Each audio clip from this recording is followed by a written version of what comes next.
والهادي إلى صراطك المستقيم وعلى آله حق قدره ومقداره العظيم. ربي اشرح لي صدري ويسر لي أمري واحلل عقدة من لساني يفقه قولي أجمعين. أما بعد. Sebagai hamba-hamba Allah yang dirahmati oleh Allah Subhanahu wa Ta'ala, mari bersama-sama kita panjatkan puja dan puji syukur kita kehadirat Allah Subhanahu wa Ta'ala yang dimana telah memberikan kita semua berupa suatu kenikmatan, kesehatan lahir dan batin. Dan alhamdulillah wa nikmatillah, pada malam hari yang indah ini Allah kehendaki kita semua, Allah ridhoi kita semua dengan Allah ringankannya langkah kita, Allah ringankannya langkah kita, Allah ringankannya langkah kita untuk dapat berkumpul di tempat yang mulia dalam keadaan dimuliakan oleh Zat yang Maha Mulia. Semoga wasilah daripada berkumpulnya kita di tempat yang mulia ini Allah jadikan suatu wasilah, Allah jadikan suatu jembatan. Allah kehendaki kita semua menjadi seorang hamba yang bertakwa, menjadi seorang hamba yang memiliki kedudukan yang terhormat di sisi Allah Subhanahu wa Ta'ala. Amin amin ya rabbal alamin. Selawat serta salam tidak lupa kita haturkan, kita panjatkan kepada junjungan alam, manusia termulia yang dimuliakan oleh Zat yang Maha Mulia. Barang siapa enggan untuk memuliakan dirinya, maka ia adalah seorang hamba yang kelak akan menyesal di yaumul akhir. Manusia teragung yang diagungkan oleh Zat yang Maha Agung.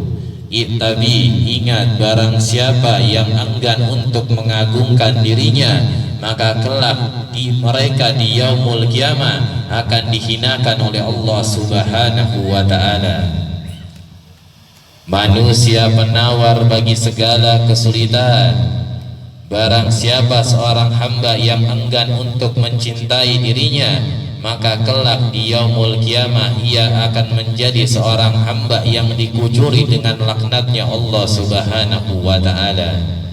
Siapakah makhluk tersebut yang wajib kita muliakan, yang wajib untuk kita agungkan, yang wajib untuk kita cintai? Ialah Sayyidil Mursalin wa maulana nabina Muhammadin sallallahu alaihi wasallam, yang telah membawa umatnya minal zulumati ilan nur, dari jalan gelap gulita, dari jalan kejahiliaan, bihaqqin Nabi Muhammad, wasilahnya Nabi Muhammad, berkahnya Nabi Muhammad, mukjizatnya Nabi Muhammad. Sampailah kita semua ke jalan terang benderang, sampailah kita semua ke jalan yang diridhoi oleh Allah Subhanahu wa Ta'ala. Semoga kita semua yang hadir di tempat ini Allah jadikan kita semua kuntum khairun ummati Sayyidina Muhammad.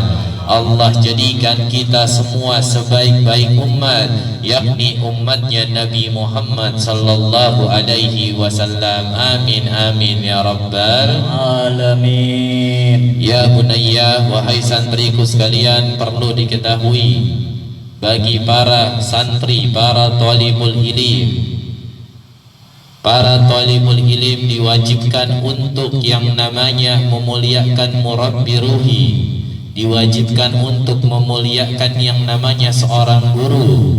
Tatkala kita menjadi seorang santri yang enggan untuk memuliakan guru kita, maka kita tidak akan pernah menemukan yang namanya ilmu yang barokah, ilmu yang bermanfaat. Dan para thalibul ilim diwajibkan untuk takdim terhadap gurunya, taat terhadap aturan gurunya, taat atas perintah daripada gurunya. tatkala mereka menjalani dengan taat atas apa yang menjadi perintah daripada seorang guru, maka mereka akan dijadikan seorang santri yang diridhoi oleh Allah dan Rasulnya. Dan yang namanya kita seorang santri wajib untuk khidmat terhadap guru. Khidmat artinya adalah melayani daripada guru-guru kita. Tatkala kita khidmat terhadap guru kita, maka Allah Subhanahu wa ta'ala akan mendatangkan perkara dunia di dalam kehidupan kalian secara hina. Dalam arti kata secara hina, Allah Subhanahu wa ta'ala akan mudahkan perkara dunia kalian. Dan Allah Subhanahu wa ta'ala bukan hanya sebatas memudahkan perkara dunia kalian, akan tapi dunia kalian pun akan dijadikan suatu hal yang diberkahi oleh Allah Subhanahu wa ta'ala. Maka dari itu jadilah kalian santri-santri yang dicintai oleh guru-guru kalian. Jadilah kalian santri-santri yang selalu dan selalu didoakan untuk kebaikan kalian daripada guru-guru kalian. Ada suatu kisah yang dimana kisah ini terjadi di Hadramut. Hadramut ini adalah suatu kota yang dimana kota tersebut dipenuhi oleh seluruh para wali min auliyaillah. Di zaman Sayyidina Al-Baqi Al-Muqaddam, para wali min auliyaillah di zaman Sayyidina Al-Baqi Al-Muqaddam sudah ada sekitar 10.000 makam para wali yang berada di sana. Apalagi zaman sekarang. Di daerah Hadramut tersebut ada namanya Pondok Pesantren Ribat. Khadimnya itu, khadim mahatnya adalah Al-Habib Salim bin Abdullah Asy-Syadiri. Habib Salim Asy-Syadiri memiliki seorang santri yang sangat diakui dari segi keilmuannya. Habib Salim Asy-Syadiri memiliki seorang santri yang sangat-sangat tidak pernah Habib Salim Asy-Syadiri meragukan daripada segi keilmuannya. Akan tetapi tatkala santri tersebut keluar daripada mahat daripada Habib Salim Asy-Syadiri tanpa izin daripada khadimul mahat, maka ketika dia mengisi acara di suatu tempat, Allah Subhanahu wa ta'ala menghijab daripada ilmu tersebut. Kenapa Allah Subhanahu wa ta'ala menghijab daripada ilmu tersebut? Karena makalah daripada gurunya, karena perkataan daripada gurunya. Jasadnya boleh keluar jasadnya boleh keluar daripada mahatku tanpa izin daripada diriku. Akan tetapi ilmu yang berada di dalam dirinya harus keluar daripada mahat ini dengan izin daripada Habib Salim Asy-Syadiri gurunya. Akhirnya ketika dia naik karena Allah Subhanahu wa ta'ala menghijab daripada ilmu-ilmu tersebut, ketika mereka sampai di atas hijab, santri ini sampai ke atas mimbar, santri-santri ini tidak bisa menyampaikan satu pun daripada hadis-hadis yang dia ketahui. Padahal santri tersebut adalah ahli hadis, ahli fikih.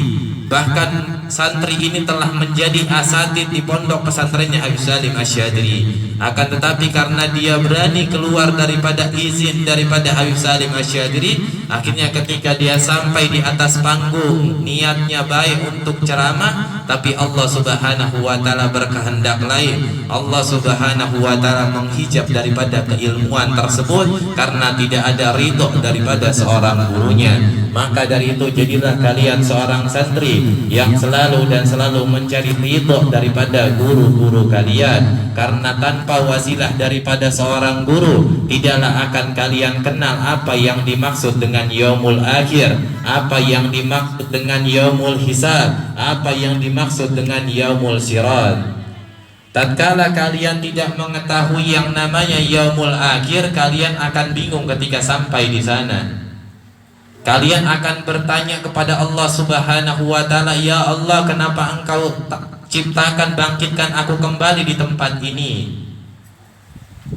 Ya Allah, tatkala nanti aku sampai ke yaumul hisab dan amal burukku jauh lebih berat daripada amal baikku, kembalikanlah lagi aku ke dunia ya Allah, walaupun hanya 1 hari. yang dimana di dalam satu hari tersebut akan aku pakai beribadah sepenuhnya untuk dirimu ya Allah. Akhirnya dijawab oleh Allah Subhanahu wa ta'ala, engkau adalah hambaku yang paling bahlul, engkau adalah hambaku yang paling bodoh. Berapa tahun engkau di bumi, ketika engkau sampai ke yaumul akhir baru antum minta balik lagi. Nah, jangan sampai kita menjadi seorang hamba yang seperti ini karena kelalaian kita daripada perkara ilmu agama. Ilmu agama datangnya daripada seorang guru. Nah, diwajibkan kita untuk dekat terhadap guru. Al-Faqir mengalami sendiri ketika Al-Faqir mondok dulu. Al-Faqir ini harus menjadi seorang santri yang dekat dengan Al-Faqir punya guru. Karena dengan kedekatan Al-Faqir dengan seorang guru, guru tersebut akan cinta terhadap Al-Faqir dan akan mempermudah daripada Al-Faqir untuk mendapatkan ilmu yang beliau miliki. Dan Al-Faqir berusaha menjadi seorang santri yang ta'dim terhadap seorang guru. Akhirnya wasilah daripada ta'dimnya Al-Faqir daripada guru Al-Faqir Al-Habib Umar bin Khutlottos, Allah Subhanahu wa ta'ala memberikan suatu keberkahan daripada ilmu-ilmu yang Al-Faqir dapatkan daripada beliau. Al-Faqir keluar daripada pondok pesantren sudah berapa tahun lamanya, tapi alhamdulillah dari sekian banyak hadis-hadis yang disampaikan oleh guru-guru Al-Faqir, tidak ada satupun hadis yang Al-Faqir lupakan sampai saat ini. Ini adalah suatu iktibar, suatu pembuktian berkahnya daripada ilmu yang kita dapatkan. Kalau ilmu itu tidak berkah, maka ilmu itu tidak akan menempel daripada jasad kita. Sebab ilmu ini adalah perkara yang mulia, sedangkan jasad kita tidak luput daripada yang namanya kesalahan. Bagaimana caranya jasad yang dipenuhi dengan kesalahan ini dapat menempel perkara yang mulia di jasad tersebut? Dengan cara dekatnya kita terhadap guru, dengan cara takdimnya kita terhadap guru, dengan cara khidmatnya kita terhadap guru. Tatkala kita laksanakan tiga hal ini, maka Allah Subhanahu wa ta'ala akan memberkahi ilmu tersebut, dan anak-anak kalian semua akan dijadikan anak-anak pecinta Nabi Muhammad, anak-anak yang dicintai oleh Nabi Muhammad, anak-anak yang disayangi oleh Nabi Muhammad, anak-anak yang diagungkan oleh Nabi Muhammad sallallahu alaihi wasallam. Semoga santri-santri Majlis Taklim Riyadhus Shalihin dijadikan suatu santri-santri yang bermanfaat, santri-santri yang barokah, santri-santri yang diselamatkan oleh Allah Subhanahu wa ta'ala daripada yang namanya